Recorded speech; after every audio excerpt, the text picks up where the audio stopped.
오늘은 그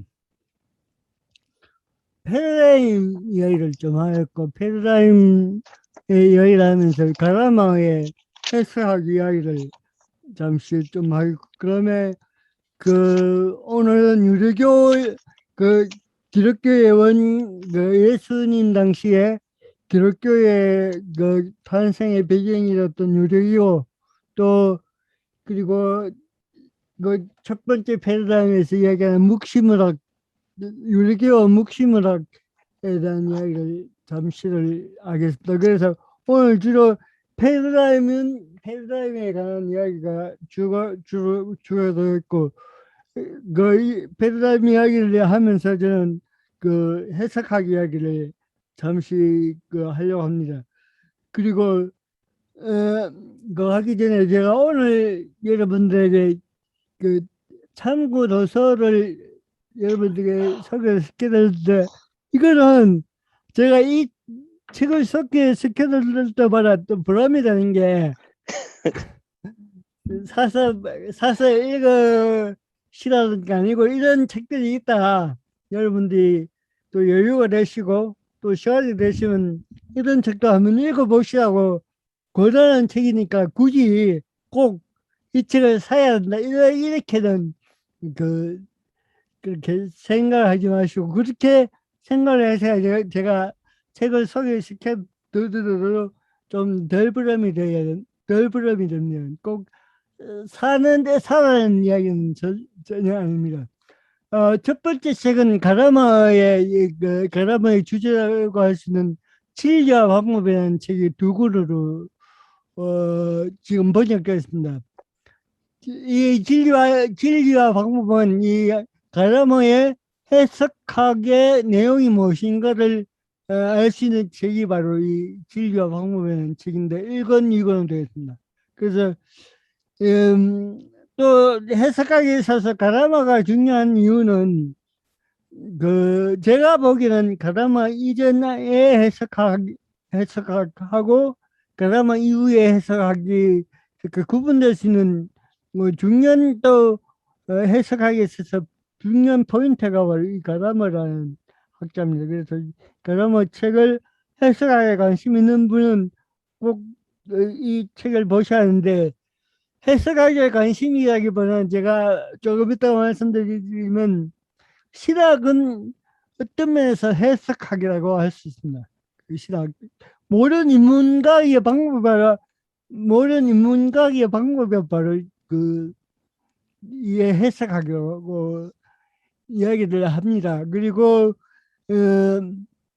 2차 세계대전 이후에 서양의 모든 학문들이 이제 2차 대전 이전까지는 실증주의, 중심은 자연과학의 어떤 학문의 중심이 있었다면, 이제 2차 대전이 지나면서 이제 학문의 중심이 인문과학으로 들어서면서 이제 끝나면서 이제 학문의 중심이 인문과학으로 들어서면서 이제 해석학이라는 부분이 중요한 하나의 구심점이 되었고, 그래서 2차 대전 이후에 모든 인문학들은 바로 이 해석학에서 비롯되었다고 그렇게 이야기를 할 수 있을 겁니다. 그래서 해석학은 신학에 있어서 중요한 방법론이라고 생각을 하시면 될 겁니다. 그 두 번째 책은 우리가 이야기하고 있는 패러다임이 무엇인가, 한스 킹도 현대신학이라는 어디로 가고 있는가 그 책하고 세계 윤리 구성이라는 그 책에서 이 쿤의 이야기를 많이 하고 있습니다. 이 쿤의 패러다임은 제가 첫 시간에 잠시 이야기했는데 오늘은 좀 상세하게 그 부분을 이야기를 하려고 합니다. 그래서 패러다임이라는 게 도대체 뭔가, 이게 어떻게 또 형성되고 또 유지되고 또 이게 또 혁명으로 이루어지는가. 물론 혁명이라는 말을 사용하지 않지만 모형 변경이라고 이렇게 그 말을 사용하고 있지만 그 모형 변경이라는 말 속에 이미 그 혁명이라는 의미가 내버렸다. 그래서 그 패러다임이 무엇인가를 이해를 하려면 그 토마스 쿤의 과학혁명의 구조를 반드시 봐야 된다는 것이고, 세 번째 트레이시라는 라는 이 학자는 한스 킹이 현대신학이라는 무엇인가에 보면 공저라고 나오는 사람 바로 데이비드 트레이시라는 사람인데, 이 사람은 미국의 가톨릭 신학자입니다. 그 시카고 대학에 있는 그 가톨릭 신학자인데, 이분이 트레이시는 바로 이 한스 킹과 많은 공동 작업을 많이 했습니다. 그래서 트레이시가 가지고 있는 어떤 생각이나 그 글들을 보시려면은 한국의 트레이시 책이 하나 번역됐는데, 바로 그 다운슨과 모선이라는 이 책이 이제 번역되어 있습니다. 그래서 트레이시의 어떤 기본적인 개념들을 이해를 하려고 한다면 이 책을 꼭 사서 읽어보시기 바랍니다. 그리고 마틴 행ел의 유대교와 헬레니즘 책, 이 책은 1, 2, 3권으로 되어 있습니다. 그런데 이 유대교와 헬레니즘이라는 이 책은 바로 마틴 행ел의 어떻게 보면 주저라고 할 수 있습니다. 그래서 이 책은 유대교와 헬레니즘이 어떻게 또 구분될 수 있는가, 또 그리고 그게 어떻게 또 조합되고, 또 이제 어떤 각각의 특징이 있는가, 그리고 어떤 영향을 어떻게 받았는가, 아주 상세하게 그 기술해 놓은 책이 바로 유대교와 헬레니즘이라는 책입니다. 이게 1, 2, 3권으로 되어 있습니다. 제가 가지고 있는 것은 그 2권, 3권을 가지고 있는데, 그 유대교와 헬레니즘의 관계를 보시려면 바로 행을 책, 이 책을 사서 읽어보시면은, 제가 읽어보니까 책의 내용도 그렇게 어렵지가 않습니다. 그래서 꼭 그 유대교와 헬레니즘에 관심이 있으신 분은 이 책을 사서 1, 2, 3권 책을 사서 읽어보시면 좋을 것 같습니다. 그리고 샌더스 책은 한국에 많이 번역됐습니다. 주로 지금 한 권 가지고 있는데, 예수운동과 하나님 나라라는 책도 있고, 이번 샌더스는 바울의 어떻게 보면 바울의 바울을 어떻게 보면 중심적인 학자, 바울을 중심으로 했던 바울에 관한 책들을 많이 썼습니다. 그래서 여기를 보시면 바울과 헬레니즘이라는 책도 바울과 유대교에 관한 그 책을 썼는데, 이 책도 샌더스의 주저입니다. 이 책은 그 지금 제가 고민이 되는 게, 이게 그 종이책으로는 한 98,000원 정도 돼요. 거의 10만 원 돈이고. 이게 그 책을 찾아보시면 바울과 바리스텐 유대교라는 이 책이 너무 분량이 크기 때문에 이걸 요약 정리하는 책이 따로 나옵니다. 그래서 그 책이 여러 권이 있습니다. 근데 또 보니까 그 전자책이 나왔더라고요. 바울과 바리스텐 유대교. 이 전자책은 그 종이책이 한 3분의 1 가격밖에 안 되더라고요. 그래서 전자책으로 읽으실 분은 그렇게 읽으시고, 또 여유가 되신 분은 이 샌더스 주저 바울과 바리스텐 유대교라는 책을 꼭 한번 읽어보시면 좋겠습니다. 왜냐하면 이 샌더스가 제가 예수 운동과 하나님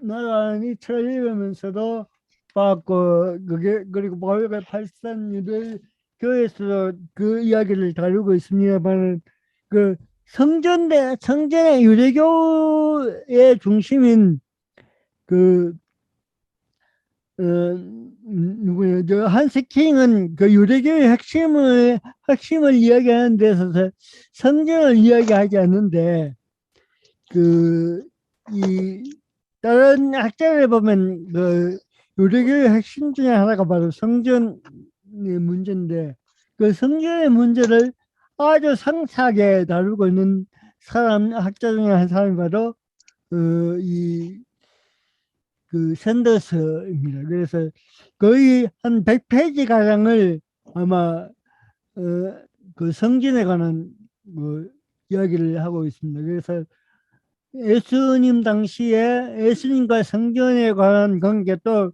그 예수님이 십자가 체형 사건에 있어서 이 성전 문제가 또 어찌 보면 가장 큰 중심점인데 그런 이야기들을 이 선대서 아주 상세하게 또 서술해 놓고 있습니다. 그리고 제임스 던이라는 학자인데 영국의 학자죠. 예수와 기독교 기원이라는 책이 상하권 있고 이 사람의 책은 네 권입니다. 원래 예수와 기독교 기원 상하권 있고 그리고 그 교회 공동체에 관한 책들이 두 권 있습니다. 그래서 그 네 권은 그 상하권 예수와 기독교 기원은 복음서를 중심으로 해설해 놓은 책이고 나머지 두 권의 책은 잠시만요.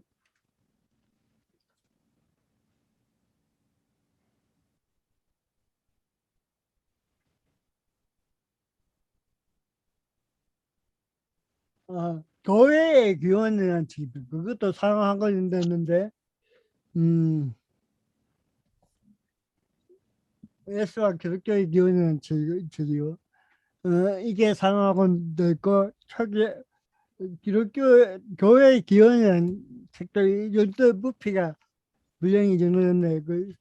그것도 상하권 읽으면 되는데 그 책은 이제 그 복음서 이후에 예수 이후에 교회의 어떤 탄생들 그리고 그 바울 서신 여러 가지 서신을 관해서 다루고 있는 책들입니다. 그 더의 책들을 읽어보시면 한 네 권 이분이 진 네 권 책들을 그 꼼꼼히 읽어보시면 아마 또 예수 시대 때부터 그 교회 초대 교회 때까지 이야기를 그 정리할 수 있는 책이 바로 제가 보기에는 예수와 기독교의 기원 교훈의 책이 아닌가 그렇게 생각합니다.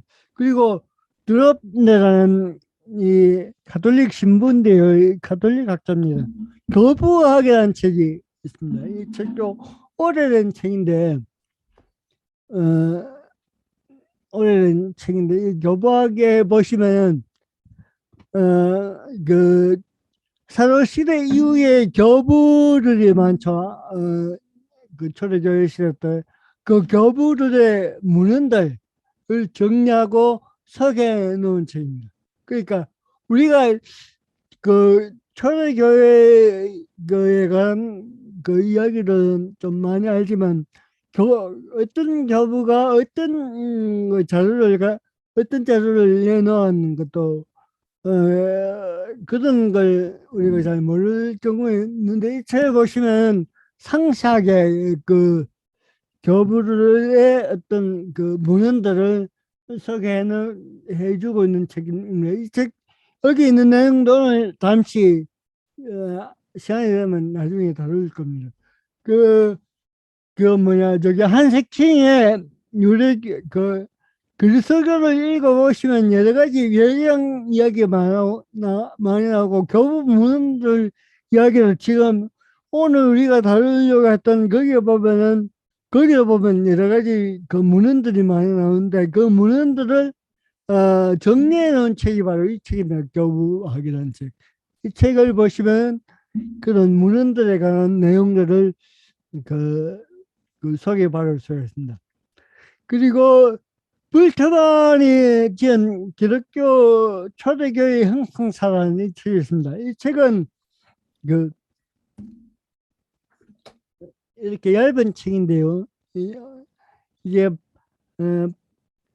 1993년도에 나온 책인데 이 책에는 이 불트만이 초기 기독교와 영지주의의 관계, 그에 대해서 관계를 아주 중점적으로 자세하게 다룬 책이 바로 이 기독교 초대교회 형성사입니다. 그러니까 초대교회와 영지주의의 관계가 어떻게 어떤 관계에 있었는가를 아주 상세하게 기록해 놓은 책이 바로 이 기독교 초대교회 형성사 볼트만이 지은 책입니다. 그리고 이제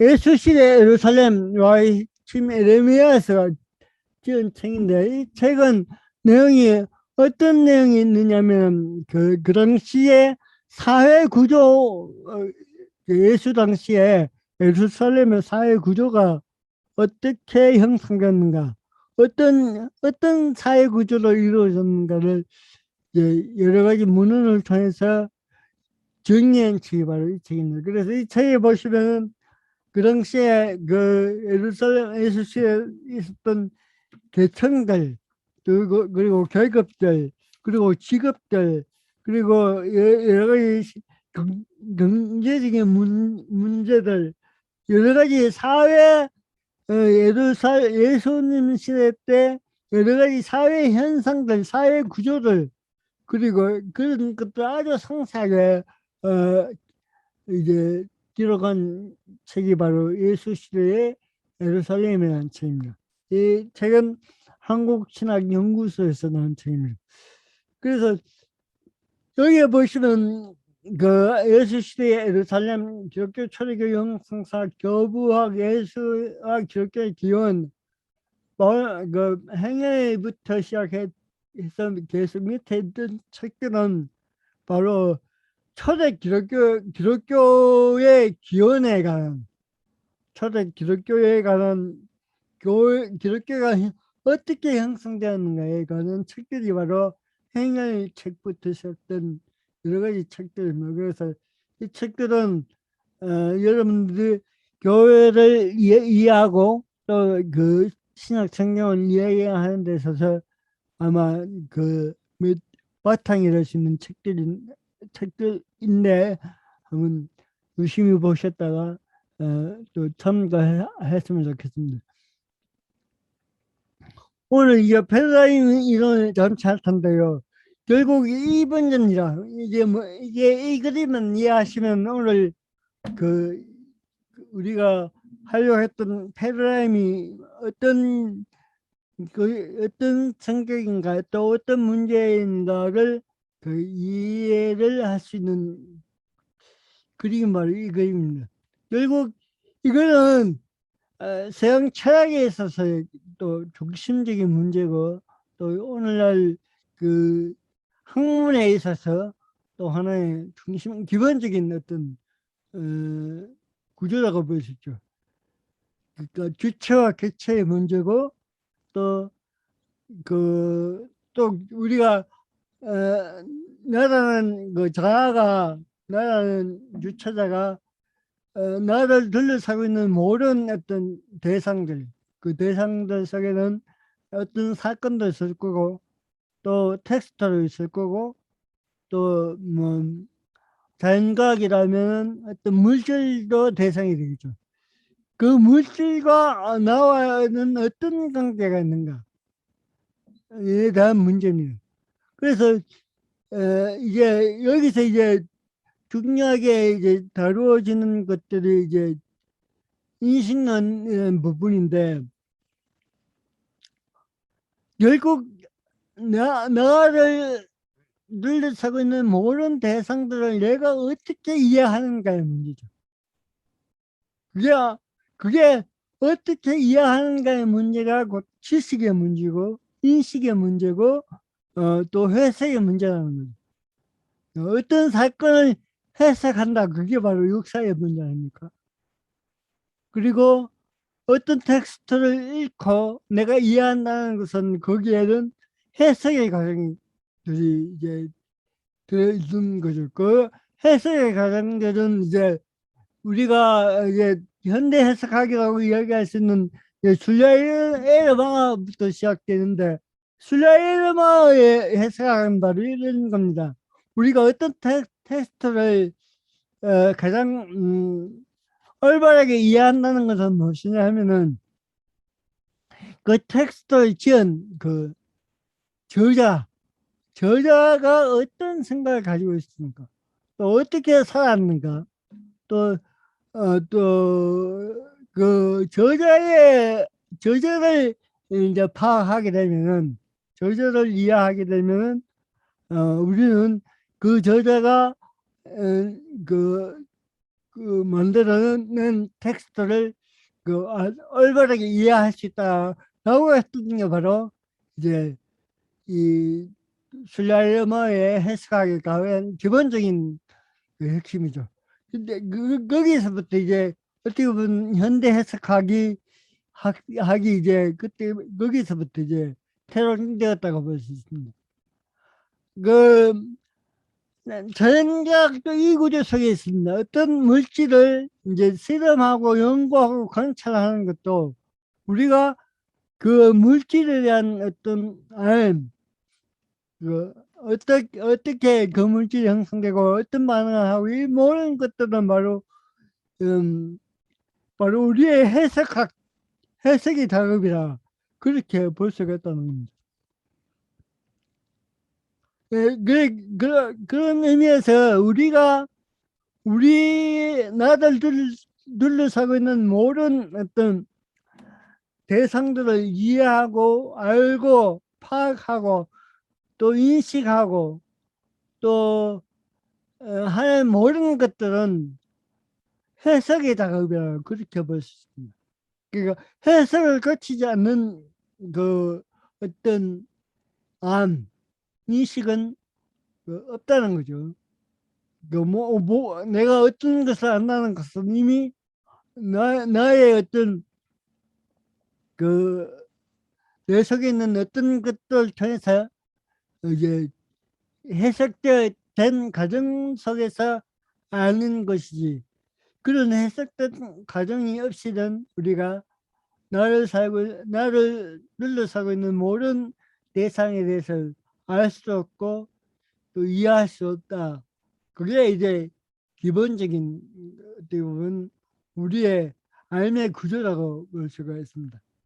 그러니까 그 데이비스 그 트레이스로 그 현대 신학이란 어디로 가는가 그 책에 보시면 그 모형 변경에 대한 그 주제에 읽어보시면 결국 이야기를 하고 있는 겁니다. 어떤 내수그의 사건 그게 우리에게는 어떤 텍스트를 주어졌잖아요. 지금 그 예수 그리스도 사건이 우리에게 그 텍스트를 주어졌는데 우리에게 주어진 그 텍스트를 우리가 살고 있는 이 세계 속에서 어떻게 그 사건을 이해할 것인가의 문제라는 거죠. 그러니까 여기는 그 예수 그리스도 사건만 문제가 되는 건 아니고 그 사건을 이해하려고 있는 현재인 나도 문제가 되는 거죠. 나는 어떤 나인가? 내가 살고 있는 이 21세기의 나와 만약에 내가 예수 그리스도 당시에 살았던 그 나와는 엄청난 차이가 있겠죠.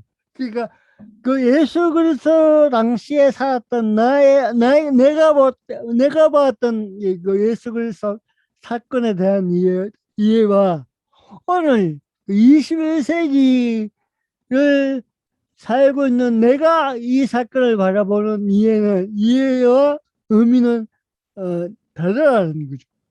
같을 수가 없다.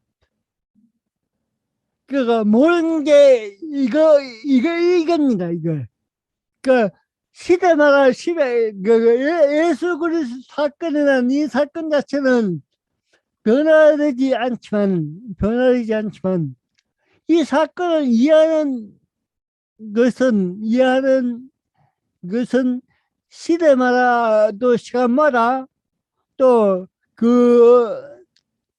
그 사건을 이해하려고 하는 그 개인의 어떤 상황에 따라 그 결과물이 다 달라질 수밖에 없다는 거죠. 그러니까 내가 이해하는 예수 그리스도 사건, 그리고 내가 아닌 다른 사람이 또 이해하는 예수 그리스도 사건은 다를 수밖에 없습니다. 이게 또 우리 그 인식의 한계고 또 해석하기 한계입니다. 해석하기 최고의 문제는 결국 어떻게 하면 그 내가 그 이해한 그 내가 해석한 그 의미가 보편성을 가질 수 있는 게 문제라는 거죠. 그게 어떻게 보면 현대 해석학의 가장 큰 문제, 한계이면서도 또 하나의 큰 그 해석학의 핵심적인 주제라고 할 수가 있습니다. 자, 우리가 어떤 사건, 어떤 대상을 경험한다는 것은 어떤 의미가 있는가? 제가 아까 얘기했던 것처럼 어떤 대상을 경험한다는 것, 경험한다는 것은 뭐 인식한다는 것도 또 안다는 것, 또 관찰하고 또 거기에서 어떤 결론을 끌어내 모든 어떤 활동을 의미하는 거죠. 거기는 반드시 해석의 과정이 포함되어 있다는 겁니다. 경험은 이해를 목표로 한다. 그러니까 우리가 어떤 것을 안다는 것, 또 알고 싶어 하는 이유는 뭐냐면 그 사건이나 그 어떤 대상을 내가 이해하기 위해서입니다. 다른 말로 하자면 나와 대상과 관계를 맺기 위한 겁니다. 이해한다는 것은 어떻게 보면 관계라는 거죠. 만약에 내가 관심이 없고 내가 전혀 나와 아무런 의미가 없는 것은 해석이 되지 않는 상태에 있는 거죠. 그래서 경험한다는 것은 그 이해를 목표로 하는데 그 이해의 과정 속에 무엇이 포함되어 있느냐면 해석이 포함되어 있다는 겁니다. 그리고 그 이해들은 어떤 걸로 이루어지는가 하면 언어를 통해서 이루어진다는 겁니다. 언어를 매개로 한다. 근데 문제는 뭐냐면 아까 전에 잠시 이야기했지만 경험하는 주체 나는 객관적이고 보편적인 틀을 가지고 있는 것이 아니라, 그러니까 이 말은 뭐냐면 그 백이 사람이면 똑같은 관점, 똑같은 지평, 여기는 보편적인 틀하고 여기 갈로벌 관점, 지평, 모형, 모델, 이게 되게 같은 의미입니다. 그러니까 백이 사람이면 100개의 100사람은 똑같은 눈을 가질 수 없다는 거죠. 우리가 그건 이미 칸트 철학에서 그 결론 지어졌던 부분입니다. 지금 그 내가 처해 있는 환경과 또 나 아닌 타인이 처해 있는 환경, 그 모든 환경이 다르기 때문에 그 다른 환경 속에서 경험되고 축적되어 있는 어떤 관점들은 다를 수밖에 없다. 그런 점에서 어떤 관점을 가진다는 것은 보편적인 관점이 아니라는 거죠. 그 보편적인 관점이 될 수 있는 것은 그 내가 이해한 것들을 공유할 때 그때 이제 보편적인 자율이 이루어진다는 거죠. 왜냐하면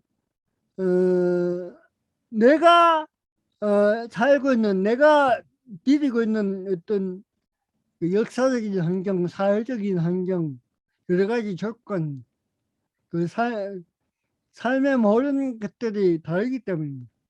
그래서 우리는 어떤 사물을 이해하고 사건을 이해할 때는 반드시 무엇이 그 속에 포함되어 있냐면 선입견을 가질 수밖에 없다. 우리가 어떤 사건을 이해할 때도 그 사건을 이해하는 나의 선입견이 이미 그 속에 포함되어 있다. 그 선입견 없이, 선이해 없이 완전히 객관적이고 완전히 그 절대적인 어떤 그런 명제, 진리는 이 세상에 존재하지 않는다라고 보는 거죠. 그런 점에서 모든 이해는 다를 수밖에 없다는 겁니다.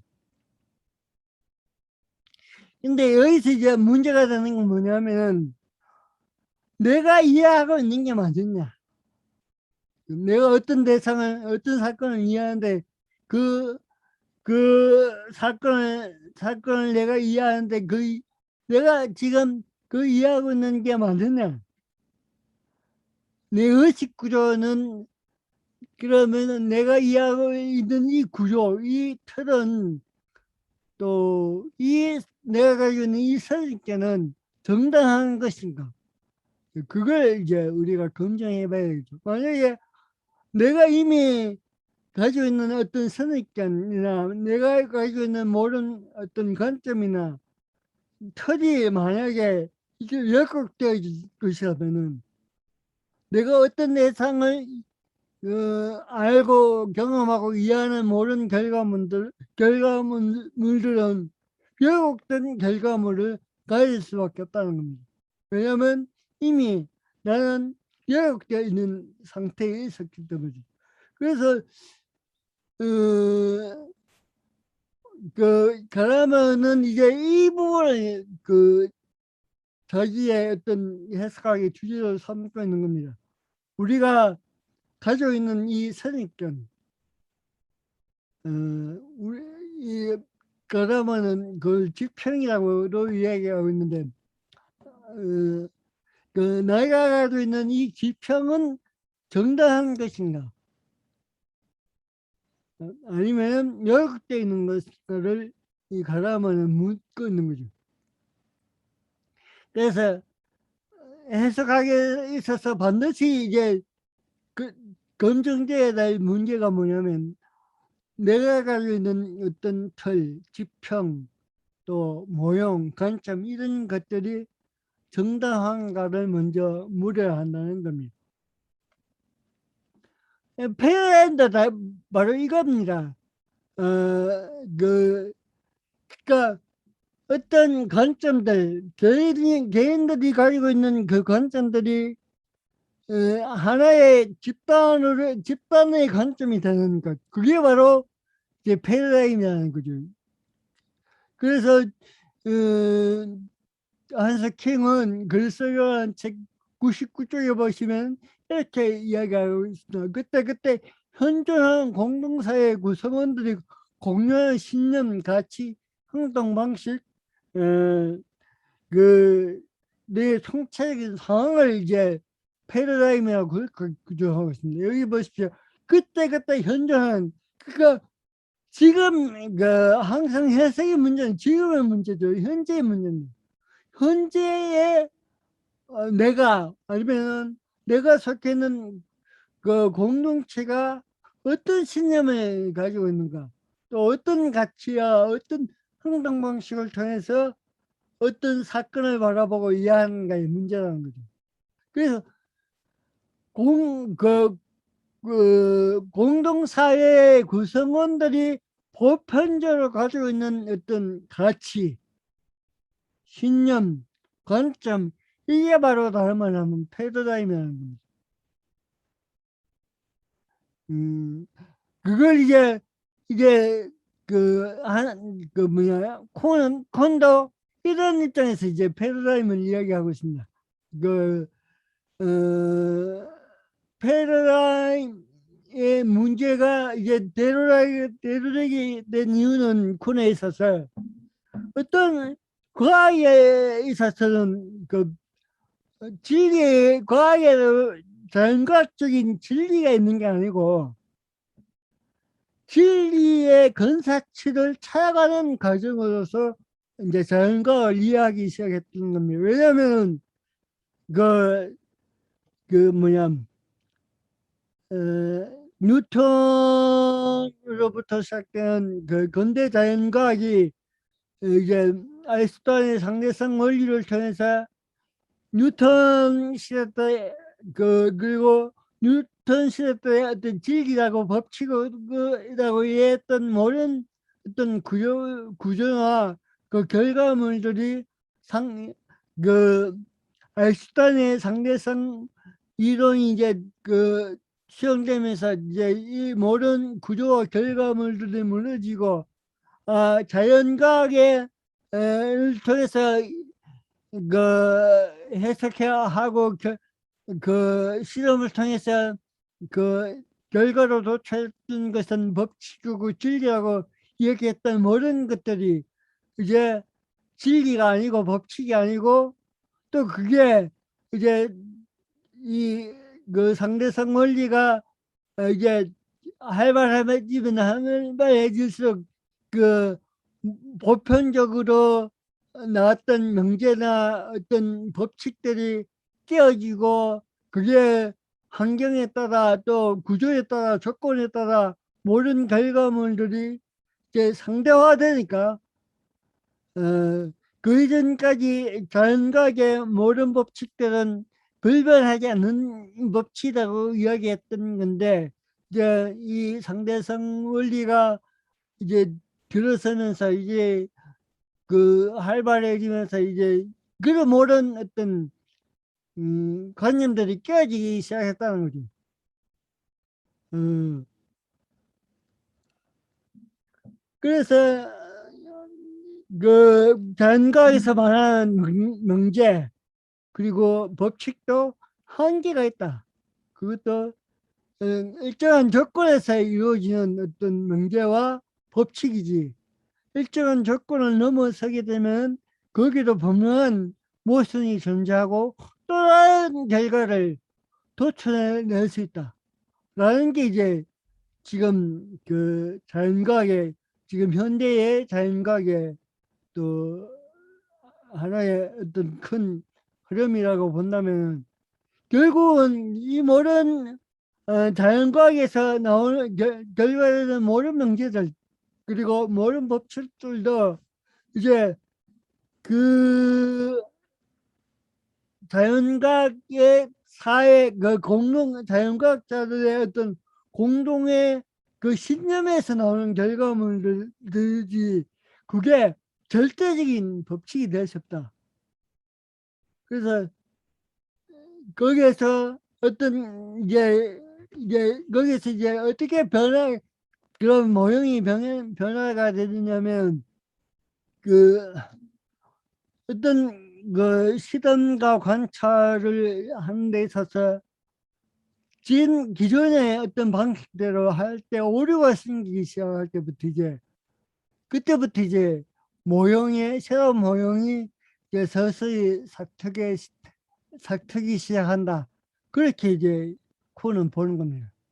그래서 그런 오류가 한 개, 두 개 이제 생겨나면서 또 다른 모형이 이제 기존의 모형들을 대체하고 또 다른 새로운 모형들은 어떻게 하나의 또 그런 그 공동사회의 그 모형으로 찾게 되느냐면 그 모형을 이야기했던 발견했던 그 사람들의 어떤 설득과 논증에 의해서 그 모형이 변경된다고 그렇게 이제 푸는 이야기를 하고 있습니다. 그리고 신학에서 인문과에서는 그렇다면 이 모형 변경이 어떻게 이루어지는가 하면 해석의 과정을 통해서 이루어진다고 그렇게 보는 겁니다. 이게 무슨 말이냐면 예수 그리스도의 사건이 19세기에 그, 그 어떤 이해가 되었던 것하고 또 중세에 우리가 그 사건을 이해했던 것하고 오늘날에 이해한 가운 엄청 엄청난 차이가 있다고 이야기했습니다.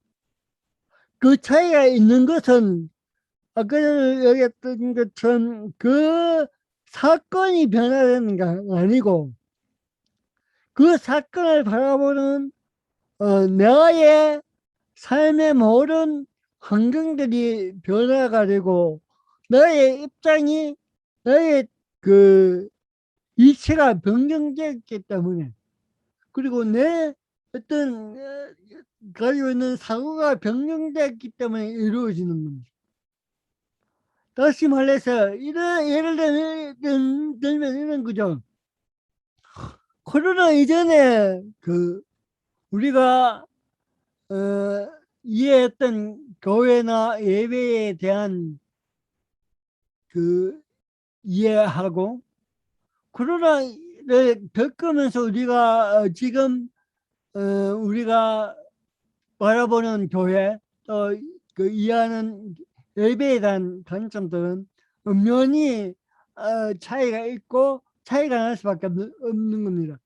만약에 오늘 또 여전히 이 상황 속에서 코로나 이전의 교회에 대한 이해를 가지고 있다면 지금의 상황에는 맞지가 않는 거죠. 그러니까 모든 그 해석은 그래서 그 인문과학에서는 그게 변화되고 발전되고 어떻게 보면 그게 하나의 또 이론이 되고 또 의미가 되는 겁니다. 이런 과정을 거쳐서 이제 패러다임이 그 인문과학에서는 변화된다고 그렇게 말할 수 있습니다. 그 어떤 의미에서 자연과학도 자연과학의 명제라는 것도 이런 과정을 거친다 하고 볼 수 있는 거죠. 어, 그래서 이제 그 세계 유리 구상이라는 책에서 이제 한석清패러다임을 자기가 수용해 가지고 이걸 기독교에서 끌어들여서 결국 무엇을 하려고 하는가 그 이제 요 세계 윤리 구상이라는 책에서 설명을 하고 있습니다. 그 237페이지에 보시면은 결국은 뭐냐면은 그 현대를 관측하고 예측하고 또 관찰하고 또 이해해서 결국 다가올 미래의 종교와 이 세계의 모습은 어떻게 예측을 할 것인가 또 어떻게 변화되어야 할 것인가를 미리 내다보는 그런 어떤 그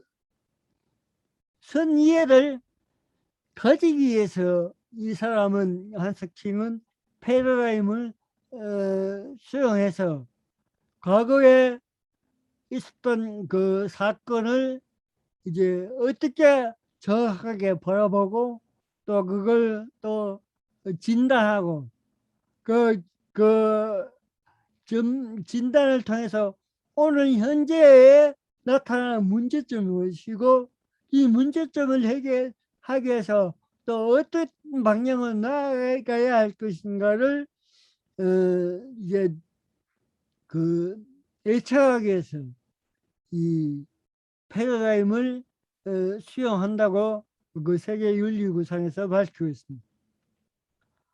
그래서 이 킹은 그러면서 이제 세계에 여러 가지 종교가 있는데 그 중에서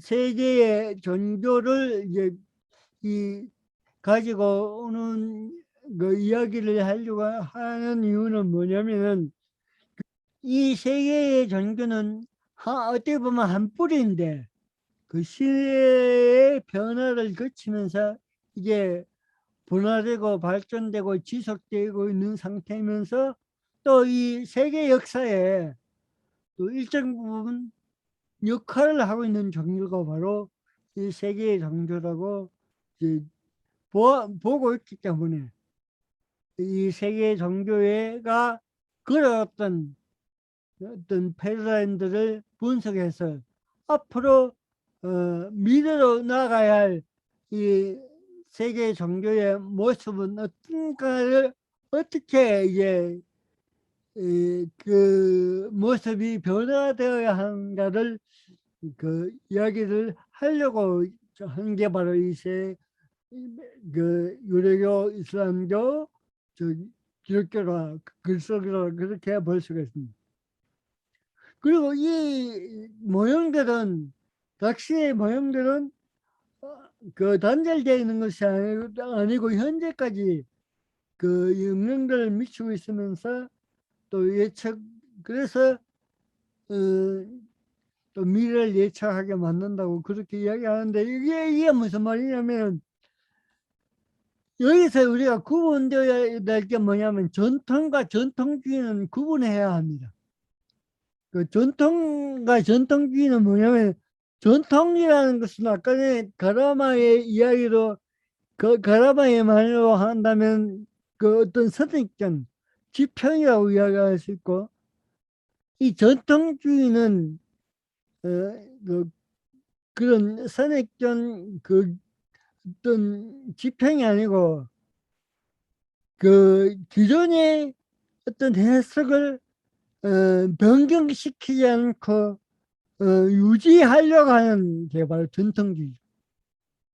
그렇기 때문에 전통은 반드시 우리에게 필요하고 이 전통과는 우리가 떨어질래야 떨어질 수 없지만 이 전통주의라는 것은 우리가 분명히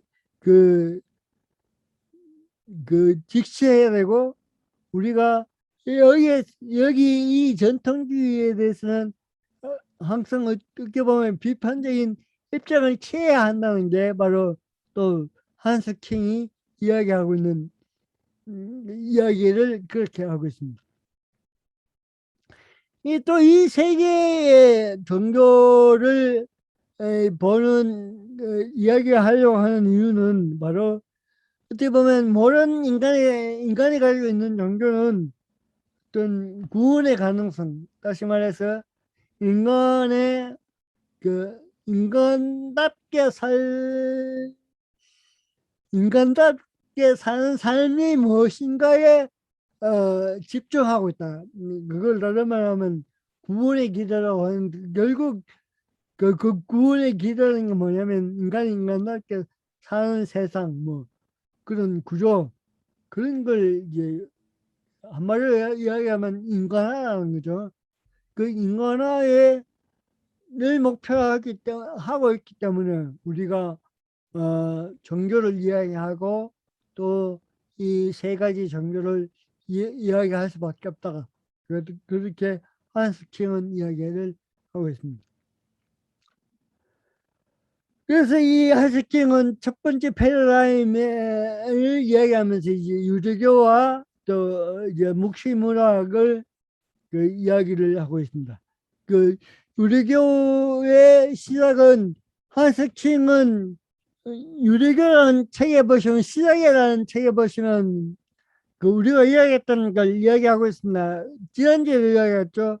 세 가지 종교의 같은 뿌리 아브라함에 대한 이야기를 하고 있고 또 뭐 그 유대교의 시작에 보시면 구약에 대한 이야기 또 아브라함에 대한 이야기 그리고 유대교가 또 추구했던 가장 핵심적인 유일신 이야기를 같이 하고 있는 걸 또 볼 수 있습니다. 그런 점에서 한스 킹은 그 유대교나 이슬람교의 시작을 같은 뿌리에서 계속 보려고 노력하는 것을 우리가 책을 통해서 또 볼 수가 있습니다. 한스 킹의 유대교의 시작 부분을 읽어보셔도 지난주에 제가 읽어보라 했는데 거기 보시면 지난번에 이야기했던 게 똑같은 이야기를 반복해서 되풀이하고 있는 걸 볼 수 있습니다. 여기에서 유대교의 시작이라는 부분에서 보시면 이제 또 한석행이 또 여기서 또 강조하고 있는 것이 바로 이제 묵시문학의 이야기를 하고 그 유대교의 그 헬레니즘과 유대교에 관한 이야기를 하고 있는데 그 유대교의 시작은 이걸 여기 던이 이야기하는 걸 제가 한번 보충해서 이야기를 하려고 합니다. 너는 그 유대교의 정의를 하면서 유대교가 언제부터 시작되었는가에 대한 문제를 먼저 이야기를 합니다.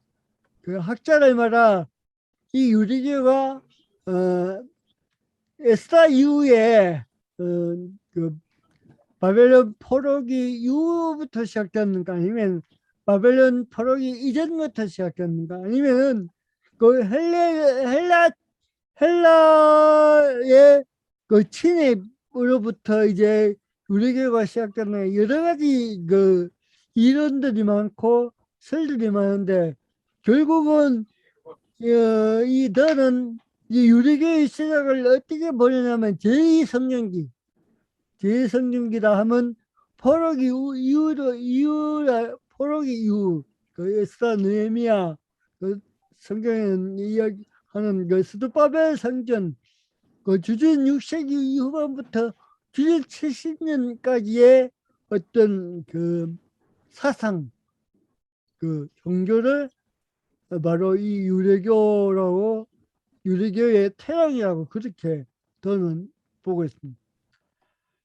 그리고 이 유대교라는 말이 그 단어가 처음으로 등장한 그 문헌은 마카비하를 보시면 거기에 보시면 처음으로 이 유대교라는 말이 등장하는데 가톨릭 성경에 보시면 그 공동번역에 보시면 가톨릭형 보시면 중간에 그 신약과 구약 중간에 나오는 그 외경이라는 부분이 있습니다. 거짓 신부는 거기 보시면 마카비 또 상하가 거기에 끼어 있습니다. 거기 마카비 하에 보시면 2장 21절 그리고 8장 1절 14장 38절에 보면은 그 2장 1절에는 유대교라는 단어가 나오고 그리고 14장 38절 하고 거기 8장 1절에는 우리 민족의 전통을 고수한 사람들 이렇게 그 단어가 우리나라 말로 해석되어 있습니다. 이런 걸 보시면 유대교라는 것은 단순히 종교의 이름이 아니고 어떤 민족적인 정체성을 그 내포하는 어떤 단어가 바로 이 유대교라는 단어입니다. 단순히 어떤 정교만을 이야기하고 있는 게 아니라 그런 겁니다. 그리고 이 유대교라는 말은 유대인들 자기 자신을 가리키는 용어이지 그 다른 민족을 가리키는 용어는 아니라고 합니다. 그리고 이스라엘 땅에 살던 원주민은 이 용어를 사용하지 않았습니다. 근데 문제는 뭐냐면 우리가 그 예수님 당시에 예루살렘에는 그럼 유대교가 섰나? 라고 그렇게 이제 우리가 본 그 문제를 제기한다면 그 유대교라는 그것은 하나가 아니라 유대교들 이렇게 저는 이야기하고 있는데 왜냐하면 이 유대교를 이제 나눌 때 있어서 이 우리가 잘 아는 그 성경에도 등장하지만 바리새인파 뭐 사두개 이렇게도 이런 당파들로 나눌 수 있지만 또 팔레스타인 유대교도 있고 또 디아스포라 유대인도 있고 또 헬라어를 사용하는 유대교도 있고 어쨌든 유대교 안에 여러 가지 이제 어떤 그 특수한 환경에서 그 특수한 정체성을 그 가지고 있는 그런 집단들이 있었다는 거죠. 그래서 그걸 이제 뭉뚱그려서 유대교라는 용어를 사용하긴 하는데 거기는 각각의 또 특징들이 유대교의 각각의 특징들이 분명히 존재한다고 그렇게 이야기를 하고 있습니다.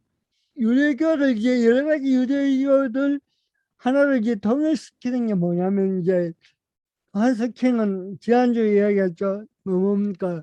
저 아브라함하고 이제 토라하고 그렇게 이야기를 하는데, 그, 그 아브라함 그리고 유일신 그리고 토라를 그 유리교의 핵심적인 그 어떤 요점을 꼽고 있는데, 너는 그 이 유리교를 묶어주는 걸 이제 네 가지로 이야기합니다.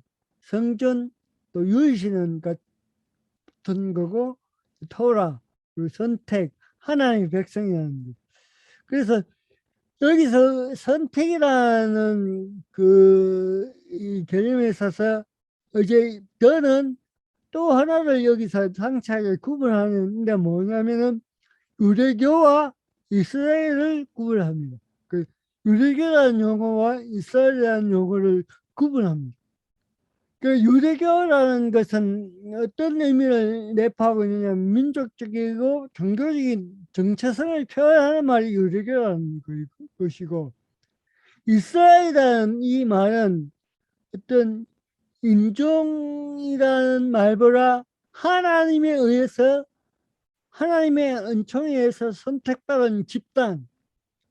그래서 여기에 이스라엘이라는 말에 어떻게 보면 그 유대 민족을 넘어선 보편성이라는 보편적이라는 개념이, 보편적인 이해가 바로 이 이스라엘이라는 말 속에 있다. 그래서 아까 전에 그 아람과 그 유대교의 시작해 보시면 한석치는 이제 아람과 노아의 계약을 이야기하면서 이제 보편성을 이야기하는데, 아마 이런 부분에서 그 선택 사상이라는 게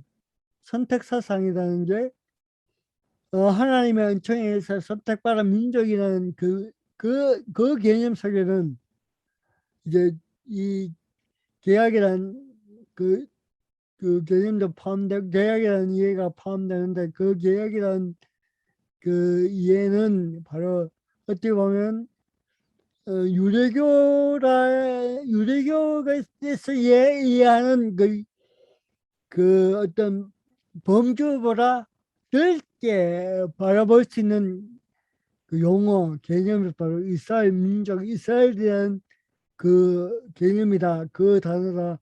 그렇게 이제 그, 너는 그렇게 보고 있는 것입니다. 예, 뭐 이 묵시문학은 이제 그, 어, 행일의 이야기의 그 책에 의하면 이 묵시문학은 바로 그 하시림이라는 그 종파, 이 하시림에서 이제 또 분리대가 나온 게 바로 에세네 파와 바리새인의 이 분리되어 나온 어떻게 보면 에세네와 바리새인의 그 뿌리고 원초적인 공동체가 바로 하시림이라는 이 그 종파인데, 이 하시림이라는 종파에 의해서 이제 묵시문학이 태어났는데, 이 하시림이라는 이 무리가 그 공동체가 언제 형성되었느냐면 바로 그 예루살렘의 헬레니즘의 문화가 이제 꽃 피우기 시작하면서 그 헬레니즘을 통해서 예루살렘이 어떻게 보면 그게 유대교 입장에서 보면 계획이 아니죠. 그 헬레니즘의 문화와 어떤 그 가치관들이 이스라엘 그 예루살렘을 그 중심으로 해서 퍼져나가고, 그게 완전히 그 왕성해질 때, 그때 이제 생겨난 것이 바로 이 하시림의 그 공동체인데, 결국은 뭐냐면 이 하시림의 추구했던 것은 철저하게 이제 토라를 지키고 자신들의 어떤 순수성을 보존하고 유지하기 위한 헬레니즘으로부터 자신들을 지키기 위한 그 운동을 중심에 했던 이 공동체가 바로 이 하시림이라는 공동체입니다. 그래서 이 하시림이 이제 그 마카베오 상하 거기 예전에 보시면 유리스라고 있습니다. 유리스도 있고 거기 보시면 거기 헬레니즘의 그 침략으로 인해서 이제 종교적인 그 위기가 닥쳐왔을 때 어떤 이제 그 사건이 생기느냐면 그 당시에는 순교자가 발생합니다. 그 이제 우리 사람 예경으로 그 사건이 그 나타나는데 그 순교자라는 그게 그때부터 생기기 시작하면서 왜냐하면 이 순교자라는 것이 바로 그 율법을 지키고 또 자신들의 순수성을 지키기 위한 하나의 그 몸부림이죠. 그 순교자가 생겨나면서부터 이제 어떤 그 생각들이 이들에게 나타난다면 하나님의 심판이라는 사상과 또 부활이라는 사상 그리고 또 계시라는 그 사상들이 그때부터 이제 태동되게 되는 거죠. 결국은 뭐냐면 이 묵시문학이라는 것은 뭐 묵시문학의 여러 가지 요소는 그 당시에 뭐 이란의 배경도 가지고 있고 페르시아의 배경도 가지고 있고 여러 가지 영향들이 있지만 그 핵심적인 그 묵시문학의 어떻게 보면 핵심적인 이야기가 할 수 있을까? 그거는 뭐냐면 결국 헬레니즘 헬라 세력에 대해서 그 순수성을 유지하기 위한 유대인들의 유교라는 그 순수성 그걸 지키기 위한 하나의 그 운동의 그 결과물이 바로 이 묵시문학이라고 그렇게 볼 수가 있다는 거죠. 그래서 그 묵시문학이 이제 어디에 나타나게 되냐면은 바로 다니엘서 그리고 그 위정에 속하는 그 에녹일서에 보시면은 이런 그 여기서 말하는 부활의 이야기, 하나님의 심판에 대한 이야기, 또 계시에 대한 이야기, 또 그 역사에 대한 이야기, 역사의 단계, 뭐 역사의 어떤 정말 이런 이야기가 바로 거기에서부터 나오게 되는 겁니다. 그래서 이 묵시 문학의 사상 중요한 점은 이제 이것들을 이제 그 기독교에서도 수용하게 돼서 무엇과 결합하느냐면 임박한 종말의 이야기와 이제 결합을 하게 되는 거죠. 그 기독교 초기에 그 이야기는 아마 다음 주에 되어야 할 것 같습니다. 그래서 그런 이 하시림이 그 태동시켰던 그 묵시문학의 이 요소들이 어디에 이제 나타나게 되냐면 요한계시록에서 나타나고 여기 보시면 옆에 글쓰기의 패러다임 옆에 보시면 작은 것이 사도와 사도 후 시대에 무는데 그거 보이십니까? 글씨가 작아서 잘 안 보이죠. 거기 보시면 그, 사도와 사도 후 시대, 예를 들어, 그니까 그 170년까지의 그 기독교 안에 나타난 여러 가지 문서를 정리했습니다. 이 책을, 이 문서들은 어디에 나타나는 거면 사도와 사도 후, 그, 드롭노의 교보이라는 책에 보시면 나타나는데, 거기 보시면 이제 외경이 나타나고 외경이 어떻게 형성되었는가 또 그 신약에 속하는 외경들은 어떤 상황에서 일어났는가 또 거기에 보시면 또 묵시문학은 우리가 알기로는 계시록밖에 없는데 여기 보시면 묵시록이 여러 가지가 있습니다. 베드로의 묵시록, 이사야 성천기, 바울의 묵시록, 도마 묵시록, 헤르마스의 묵시록입니까? 헤르마스의 목자, 그리고 시빌리아의 시탁. 시빌리아의 시탁은 그리스도 기독교 여선지자들의 연서입니다. 그러니까 이런 그 여러 가지 그 뭐냐 문헌들이 그 신약 외에 우리가 정경에 27권 정경에 무수히 많은 그 문헌들이 이렇게 많습니다. 여기를 이런 문헌들 속에서 나타나는 것들을 이제 한석킹이 다 그 보시면 다 이야기를 하고 있습니다. 이 책 속에서. 거기에서 이제 나타난 어떤 결과물이 뭐냐면은 바로 묵시문학의 패러다임이다. 그 이야기를 한석킹이 하는 거죠. 여기에 나타난 그 복음서, 복음서나 사도행전 또 편지 여러 가지가 있습니다. 여기서 중요한 거는 뭐냐면 또 한스킹이 또 이야기하는 건 뭐냐면 이 당시에 이제 유대교 그리스도교 공동체가 갈라져서 그게 거기에 대한 자료가 우리에게는 없다는 이제 한스킹의 또 책에서 우리가 눈여겨봐야 될 책이고 또 우리가 지금 그 기독교 지금 우리가 이야기하고 있는 이 기독교 교회 초대 기독교의 모든 어떤 문헌들은 유대계 기독교의 교회에 관한 이야기가 아니고 헬레니즘의 영향을 받은 그 헬레니즘의 영향을 받은 기독교에 대한 이해를 우리가 가지고 있다.